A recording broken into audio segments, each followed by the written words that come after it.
Okay, hai. Assalamualaikum. Depan aku ada 3 jenis kasut yang aku beli kat Shopee. Sempena 6 hari bulan 6 sale Shopee ni akan jadi lebih murah lah. Untuk kasut ni boleh pakai outdoor punya, untuk mancing ke, untuk hiking ke, hanya RM24. Yang ini RM25. Yang ini Dr. Karim punya RM47. So sekarang aku nak unboxing kasut yang ini. Harga dia RM24 lah, 23.50 sen macam tu. Aku nak gunakan untuk pergi mancing. Nanti korang boleh check dekat back produk yang aku tag tu, berapa ringgit korang dapat. Sebab 66 ni akan jadi lebih murah. Yang ni aku beli sebelum 66. So harga dia RM24 sahaja. Jom kita tengok. Sekejap kita nak buka. Okay, kasut ni bolehlah pakai sebab dia cepat kering dan dia lubang-lubang ni dia takkan basah lah. So kalau korang pergi mancing, aktiviti outdoor sangat sesuai. Tapak dia pun agak tebal. Korang boleh check dekat back produk untuk tengok kasut-kasut ni. RM24, RM26.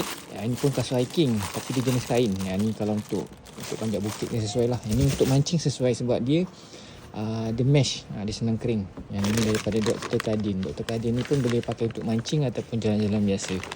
So kalau korang nak grab sempena 66 hari bulan ni, korang boleh check dekat back produk. Aku akan tag dan aku akan review banyak lagi barang-barang yang aku beli dekat Shopee.